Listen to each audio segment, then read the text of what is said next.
Welcome to Exploitation Reviews, and me, Rob, and today I'm taking a look at your exploitation film hot takes. I put out a call here on YouTube and on Patreon. Let's see what you came up with.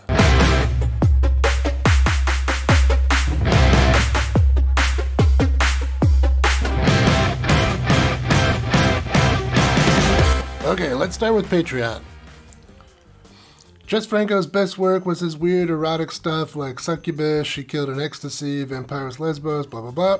The more conventional his films got, the more likely they were to be boring and shot indifferently. Dracula, Prisoner of Frankenstein, Bloody Judge, okay. Do I agree or disagree? I kind of disagree with this one. Because one of my favorite Franco films is one of his more, normal ones, The Awful Dr. Orloff. That's a pretty cool film. It's in this Universal Monster Pictures Gothic style. It's pretty straightforward, but it's filmed pretty well. It's got some interesting characters. It does kind of feel like a Universal Pictures film in a way, except it's a little bit trashier. His maybe most conventional film is one of my favorites. So I kind of have to disagree with that one. On we go. Flesh Gordon was the best space opera of the 1970s until Star Wars came along. Everything else looked like no-budget trash that the producers didn't care about. I don't know. It depends, I guess, what you mean by space opera.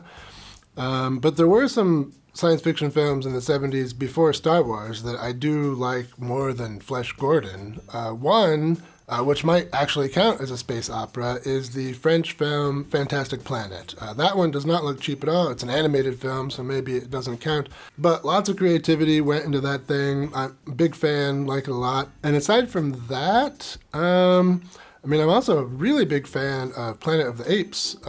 Pretty sure that came out before Star Wars. So that was maybe my favorite sci-fi film in the 70s before Star Wars. But maybe that's not a space opera, because they don't, fly around in space or sing. But yeah, you're right. A lot of the 70s stuff does look pretty cheap.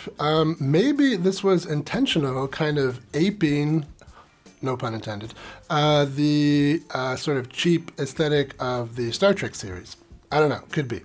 Not sure how many of his movies are considered exploitation, but Ted V. Mikels was one of the worst exploitation filmmakers. He always seemed too afraid to really push the envelope of his movies, making them dull and painful to watch. I mostly agree with this one. His stuff, pretty bad. It was like Astro Zombies, Corpse Grinders, stuff like that. Yeah, not good. It's pretty terrible stuff.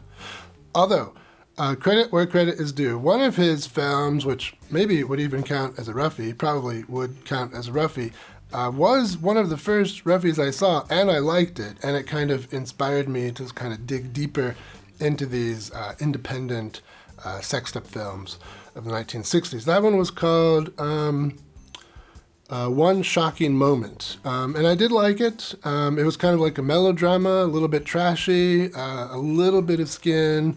I was into it. I was like, oh, okay, I can watch stuff like this. Then I started to kind of dig deeper into some of this stuff. It wasn't the first roughie I saw, I don't think, but it was among the first, and it did kind of make me want to look more. So credit where credit is due. I did kind of like One Shocking Moment.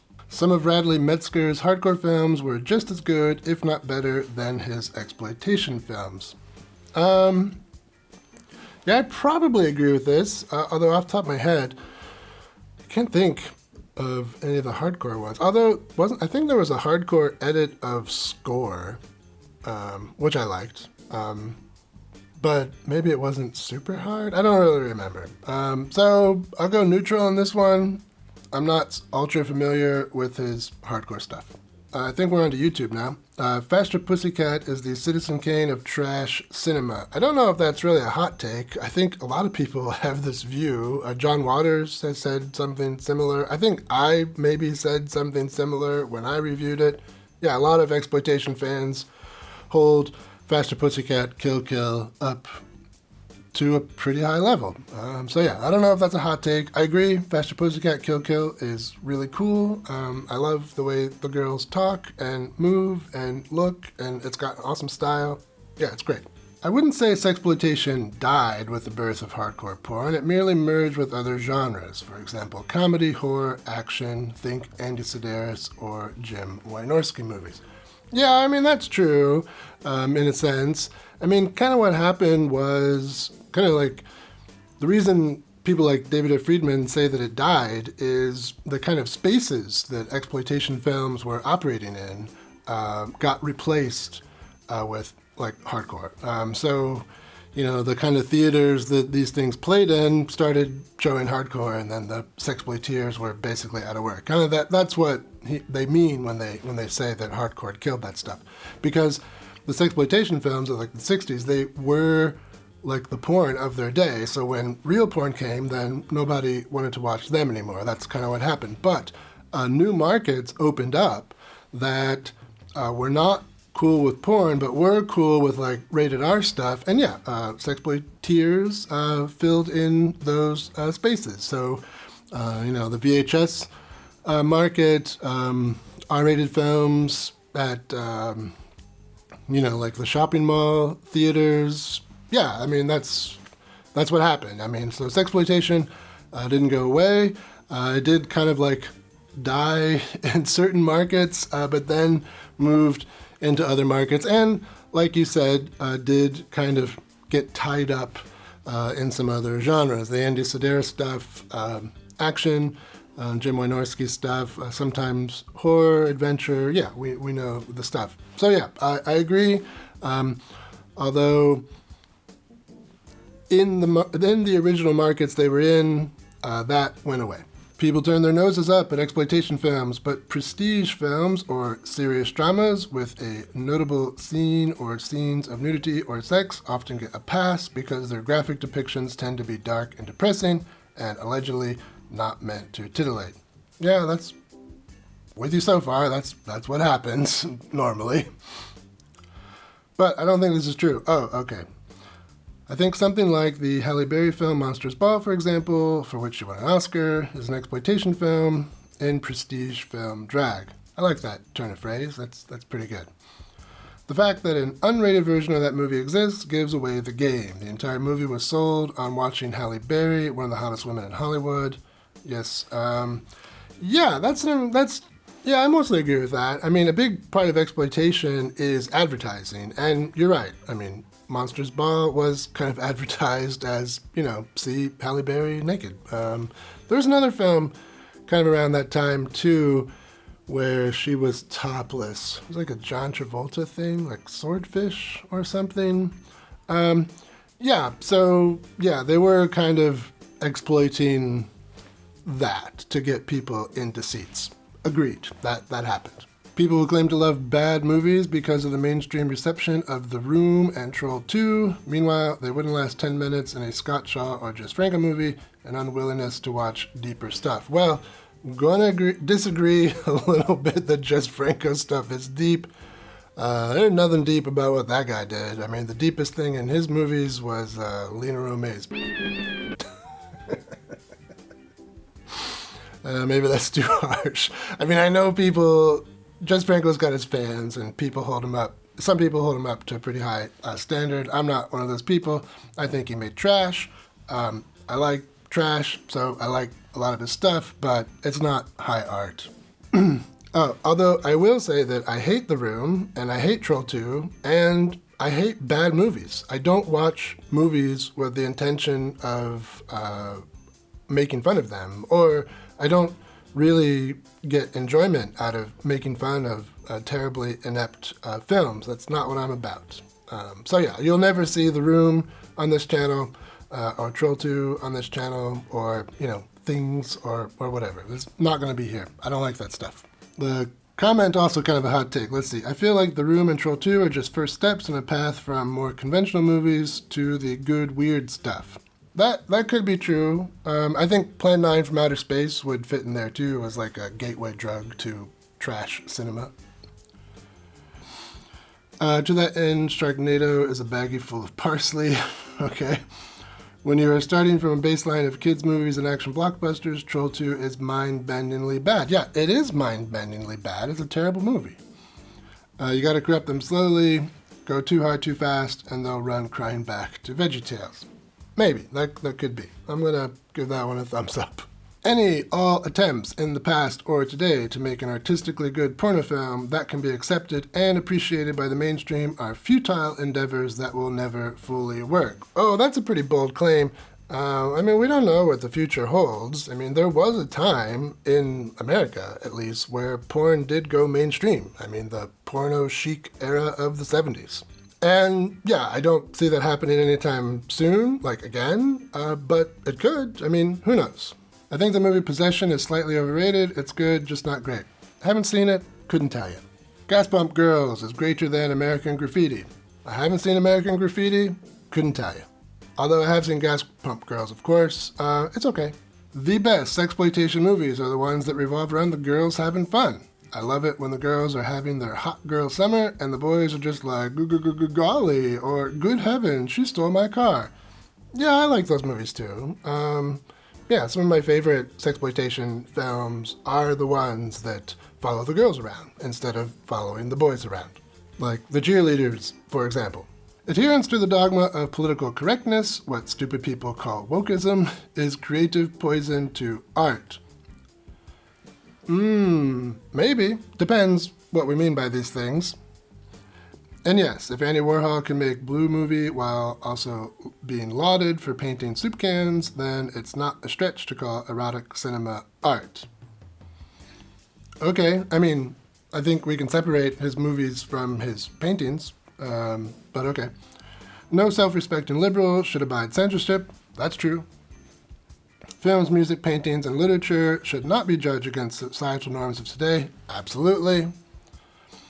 But instead appreciated for pushing the boundaries of the era in which they were created. Absolutely. Remember this, if you're offended, it's probably your fault. Yeah, totally. I'm totally with you on this one. It's really annoying. You see this a lot on Letterboxd for the people that review movies on there, where they hold these old films to modern standards, which is totally ridiculous. The movie was made in 1940. Of course, the characters are not going to be in line with modern sensibilities. And if you can't understand that and look past that, you shouldn't be watching movies. Holding all films to the moral standards of today is going to result in many classic films falling short. And we don't want that. That's absurd. I'm too much of a newbie to have a lot of opinions and really just think I enjoy your funny reviews. Thank you. That's a good take. The idea of sitting there with a bowl of popcorn, watching an hour and 20 minutes of Defiant Cheerleaders from 1962 in black and white probably isn't going to happen. Oh, gotta disagree with you there. If there were a film called Defiant Cheerleaders from 1962, I would watch the hell out of that movie and I wouldn't even need any popcorn. Roger Corman said that all cinema contains an exploitable element. Did he say that? That does sound like something he would say. And yeah, obviously, he's right. Movies are different from fine art in the sense that movies are commercial in a way. People want them to succeed financially, and that's true of all movies, all movies. So yeah, the Hollywood stuff, they'll try to exploit, it's Tom Cruise's new movie, or it's the new movie from, The Twisted Mind that brought you The Sixth Sense, or whatever. Yeah, this is always part of marketing. They try to get people interested based on what they have. Either Siskel or Ebert said something like, there isn't such a thing as gratuitous sex and violence in cinema because cinema itself doesn't have to exist, so it's all gratuitous. Your thoughts? Yeah, I don't remember Siskel and Ebert saying that, but it does sound like something snarky they would say, and I disagree. Because that's not what we really mean when we say that it's gratuitous. Obviously, yes, no movie has to exist. They're not necessary in that way. But that's not what we mean by gratuitous nudity. What we mean is it's, well beyond what the story calls for. So, yeah, obviously there are movies that have gratuitous nudity. It happens, obviously. I mean, there's probably movies where like the nudity makes sense and fits in thematically and whatever, but then, there are movies that just have random shower scenes, which, I talk about those kinds of movies a lot on my channel. Although it may seem obvious, let's hear your take on the difference between sexploitation and exploitation. Can they merge? What were the years that each were exploited? Well, I mean, exploitation is a big umbrella term that includes all kinds of subgenres. One of those subgenres is sexploitation. So every sexploitation film is an exploitation film, but not every exploitation film is a sexploitation film. There's all kinds of other genres of exploitation films, like zombie films and slashers and nudist camp films, which maybe those are kind of sexploitation film. Giallos, there's all kinds of stuff. Biker films, right. What were the years that each were exploited? Well, exploitation films have existed since cinema has existed. There's exploitation films going back to the late 19-teens and 1920s. As far as the heyday for sexploitation, that was the 1960s. Emmy-winning prestige dramas on premium cable and streaming are long-form exploitation flicks with bigger budgets and better production value. Changed my mind. I don't know what prestige... You mean like Breaking Bad? Was that an Emmy-winning prestige drama on premium cable? No, I don't think those are exploitation films. Not at all, actually. Yeah, so disagree on that one. No, they're not. No. Although I do think there is some like made-for-TV stuff that would qualify as exploitation. I mean, exploitation films, remember, these are films that try to succeed financially by exploiting the audience's interest in things that, you can't normally get from like typical Hollywood. Typically, these interests are in lurid subject matter, violence, sex, stuff like that. And I don't think Breaking Bad or any of these things qualify, as far as that definition is concerned. I do think there's some made-for-TV stuff that does, because one part of exploitation cinema is to appeal to a very niche interest, and I do think some made-for-TV kind of stuff does that, like these like Lifetime Christmas movies and stuff. I think those probably qualify as exploitation films because they really are these sort of low-budget things really made for a very particular niche interest. So, yeah, or any of these Lifetime dramas would qualify, these sort of stupid, trashy, made for housewives kind of stuff. That would qualify. Breaking Bad, Mad Men, stuff like that, no. Thriller, A Cruel Picture, has a reputation that's largely carried by the fact that Tarantino likes it. The movie as a whole is tedious, and I wish Vinegar Syndrome put their efforts in restoring it towards Ms. 45 instead. Yeah, I totally agree. I don't like Thriller, A Cruel Picture. It's really boring. It's a really terribly written film. Yeah, and I reviewed it years and years and years ago, and as part of my review, which I don't know is on the channel anymore, it might be. Yeah, I took out like one of those like slow-mo sequences and just played the whole thing as part of the review, and then had myself like being bored over top of it as kind of a joke. And yeah, it is tedious. That film is awful. Watching it is just such a chore. Don't like it at all. The very, very end is kind of cool. I like that.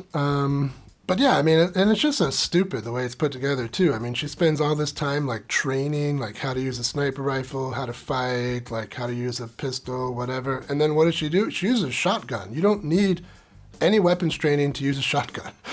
It's just totally dumb.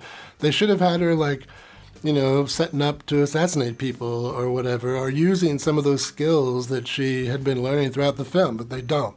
It's a terrible movie. Not a fan. So I agree with you. And Ms. 45 is pretty cool. So yeah, I agree on that point as well. Roger Ebert used to complain about sex and violence in movies in the 80s. I find this ironic since he wrote Beyond the Valley of the Dolls. I don't think you're giving Ebert enough credit on his views here. His views were a little subtler than you're suggesting. So it is true Ebert was not a fan of slasher films. He did not like movies, violence for violence sake. He called them dead teenager movies, I think, and he didn't like it. He didn't like the gore, and he didn't understand why people would go just to see the kills. And he trashed these movies a lot. But he was a fan of some pretty disturbing, horrifically violent films. He gave positive reviews to Henry, Portrait of a Serial Killer. Like, that is a dark, disturbing film right there, and he liked it.